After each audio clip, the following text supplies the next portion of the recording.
dan kepercayaan kita masing-masing pada ketua kelas akan pimpin doa. Siap. Sebelum kita mulai pelajaran pada hari ini, ada baiknya kita berdoa menurut agama dan kepercayaan masing-masing. Berdoa dimulai.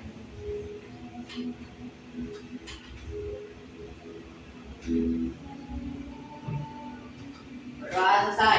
Berdiri.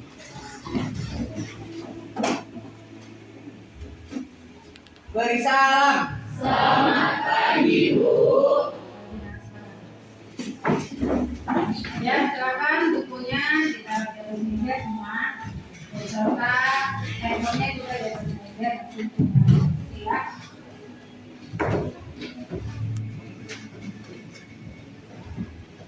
Nah, sebelum kita ke materi, kita semangat dulu. Semangat pagi. Pagi luar biasa. Semangat pagi tentang subbab wilayah negara kesatuan Republik Indonesia. Nah, sebelum ke pembelajaran, kita untuk materi minggu lalu, masih ada yang ingatkan materi minggu lalu? Saya, Bu. Ya, Materi minggu lalu adalah nilai Pancasila dalam praktek pemerintahan negara. ya, benar sekali. Kira-kira apa kaitan materi minggu lalu dengan materi kita saat ini? Menurut pendapat saya, karena tugas pemerintahan Indonesia itu dilaksanakan di wilayah NKRI dan nilai-nilai Pancasila berfungsi untuk mempertahankan wilayah NKRI. Ya, benar sekali. Tepuk tangan buat temannya. Ya, sekarang kita ke materi tentang wilayah negara kesatuan Republik Indonesia. Nah, berdasarkan gambar yang Ibu tampilkan di depan, kira-kira apa pendapat kalian tentang wilayah NKRI? Ya, yang keras suaranya?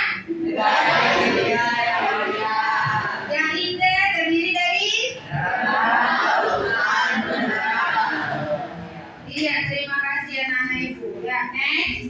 Wilayah negara kesatuan Republik Indonesia. Nah, di sini aku menyampaikan kompetensi dasar dan indikator pencapaian kompetensi yang harus kita capai dalam pembelajaran ini. Nah, yang pertama kompetensi dasarnya yaitu menelaah ketentuan Undang-Undang Dasar tahun 1945 yang mengatur tentang wilayah negara, warga negara dan penduduk, agama dan kepercayaan, pertahanan dan keamanan. Yang kedua, menyaji hasil tentang ketentuan Undang-Undang Dasar Negara Indonesia tahun 1945 yang mengatur tentang wilayah negara, warga negara dan penduduk, agama dan kepercayaan serta pertahanan dan keamanan.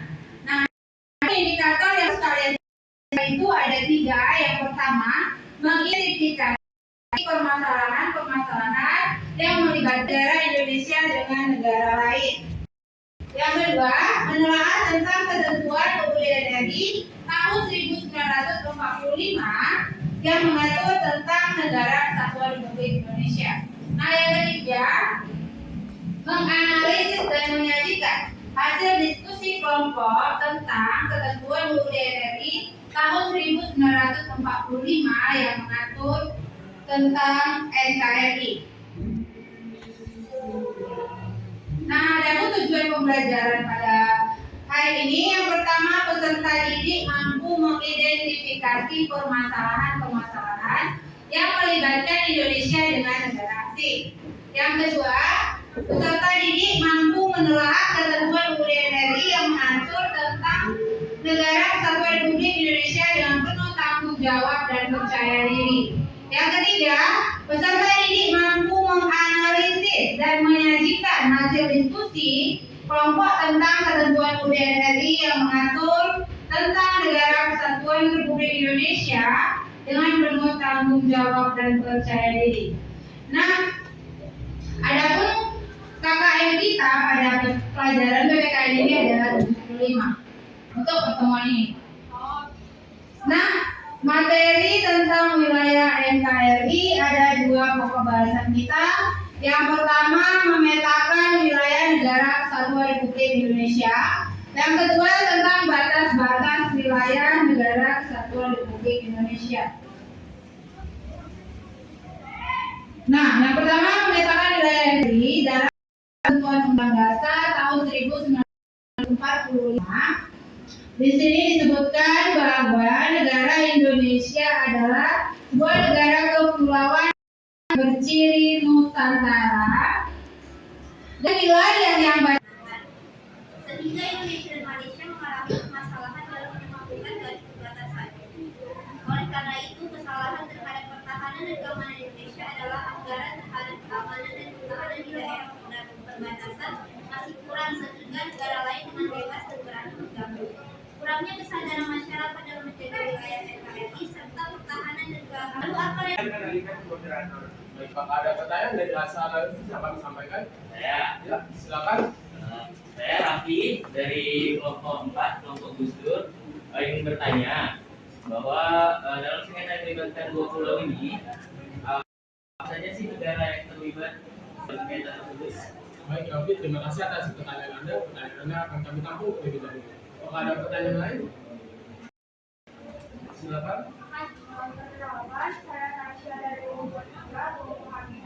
Saya ingin bertanya, apa sih yang bisa dilakukan Indonesia dalam menghindari Indonesia pakai Saya sudah bertanya Tasya, pertanyaanmu akan kami tampung terlebih dahulu. Apakah ada pertanyaan lain? Silakan. Sebelumnya perkenalkan, saya Joni Mereka dari kelompok SBY. Saya ingin bertanya, selain Pulau Sikadan dan Bintan, apakah Indonesia pernah mengalami kasus kekerasan negara? Terima kasih sudah bertanya Tasya. Apakah ada pertanyaan lain? Jika ada, langsung kami jawab. Ya, silakan.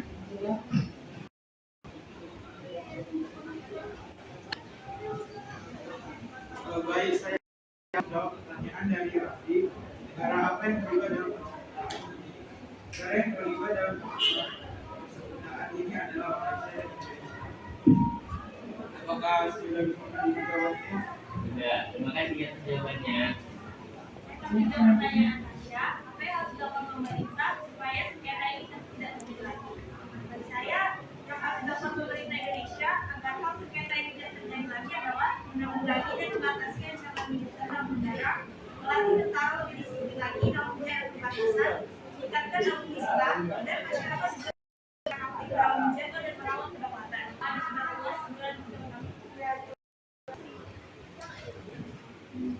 Saya akan menjawab pertanyaan dari Nazla, yaitu selain Pulau Sipadan dan Giliran, apakah Indonesia pernah juga mengalami sengketa-sengketa lain dengan negara asing?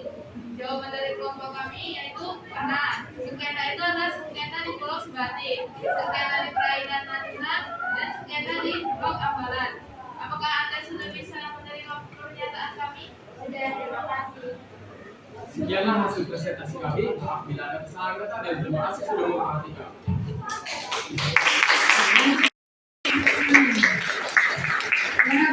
Kelompok Soekarno, terima kasih sudah mengungkapkan materinya dengan kasus kelompoknya dengan baik.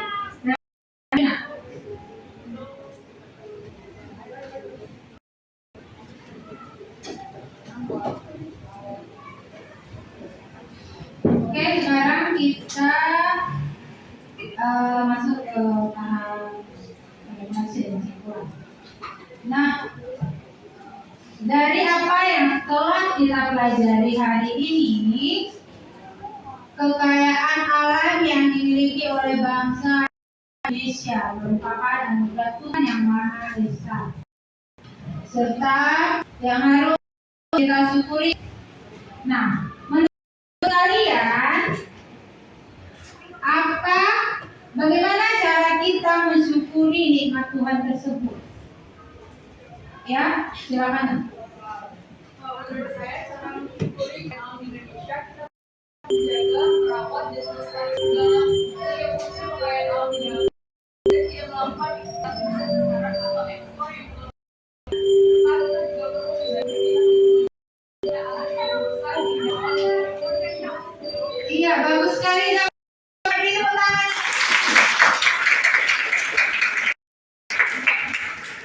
Ya,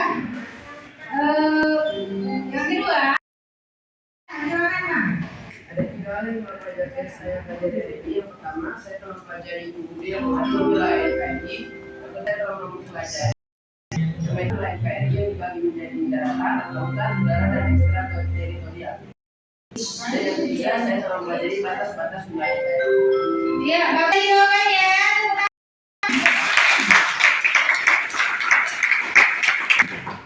Nah, yang ketiga, apa yang paling kalian sukai dari pembelajaran kita hari ini? Ibu, Ya, silakan. Tapi, menurut saya, yang paling saya sukai yaitu keindahan alam yang ada di Indonesia, Bu. Kita hidup di tanah air yang sangat subur dan memiliki kekayaan alam yang sangat banyak. Karena itu, kita harus menjaga dan melestarikan kekayaan alam ini sehingga anak cucu kita nanti dapat melihat apa yang kita lihat ini. ya, ya. I love Indonesia. I love wonderful Indonesia. Oke. Adakah yang bisa menarik kesimpulan dari pembelajaran kita hari ini? Ya, silakan Pak. Menurut saya, kesimpulan yang saya dapatkan hari ini adalah wilayah negara Indonesia diatur dalam pasal 25A UUD tahun 1945. Ya. Karena ketentuan tersebut, negara Indonesia merupakan negara kepulauan yang berdirikan Nusantara. Wilayah negara Indonesia pun dapat dibagi menjadi 4. Yang pertama adalah daratan, 2 lautan, 3 udara, dan yang terakhir ekstrateritorial. Ya, terima kasih Nak. Bagus sekali jawabannya. Tepuk tangan untuk semuanya. Nah, inilah pembelajaran kita pada pagi hari ini. Untuk LKPD mandirinya, LKPD kelompok ikut kumpul ya. Sini.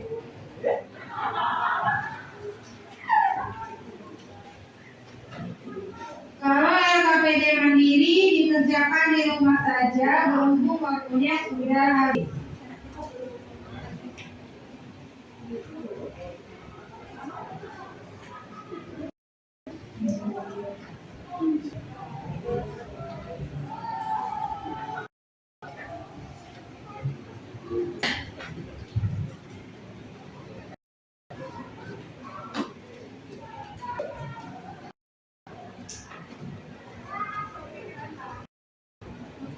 Nah, dari pembelajaran kita hari ini, untuk pembelajaran minggu depan, materi kita tentang kemerdekaan, berkepercayaan di Indonesia, kemerdekaan agama dan juga kepercayaan di Indonesia.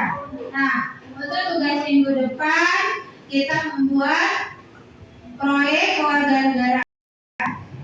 Nah, proyek kewarganegaraan itu membuat sebuah poster tentang rumah-rumah ibadah yang ada di Indonesia. Nah, ada berapa agama yang diakui di Indonesia? Nah, coba sebutkan Nak. Islam, Kristen, Katolik, Buddha, Hindu, Konghucu. Ya, nah ada 6 negara yang ada diakui di Indonesia. Nanti kita membuat poster terdiri dari 6 kelompok. Nah, poster ini kalian membuat desain rumah ibadah. Itu kalian boleh mendesain dari Canva atau boleh print dari internet, terserah mana yang lebih menarik menurut kalian. Nah, kalian gunting gambar tersebut, rumah ibadah digunting, buat tulisannya keterangan dan besar keagamaan. Pak, contohnya besar keagamaannya Pak? Satu kan? Nah, kita Fitri dan ada 2 buat 2 sesuai dengan agamanya. Jadi buat keterangan di sampingnya. Yang ketiga agama apa? Hindu. Satu lagi? Lagi? Nah, ini nanti satu lagi di posternya. Kita ujinya juga ditampilkan beserta gambarnya. Itu untuk tugas minggu depan. Ya, sekian dari pembelajaran kita hari ini. Kepada ketua kelas, pimpin doa. Sebelum kita mengakhiri pelajaran pada hari ini, mari kita berdoa menurut agama dan kepercayaan masing-masing. Berdoa dimulai.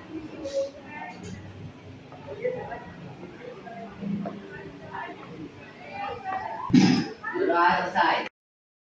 Ya. Assalamualaikum warahmatullahi wabarakatuh. Waalaikumsalam warahmatullahi wabarakatuh. Dan selamat pagi. Silakan istirahat ya anak-anak ibu. Jangan ada yang keluar pagar. Istirahat di seputaran sekolah aja ya. Terima kasih.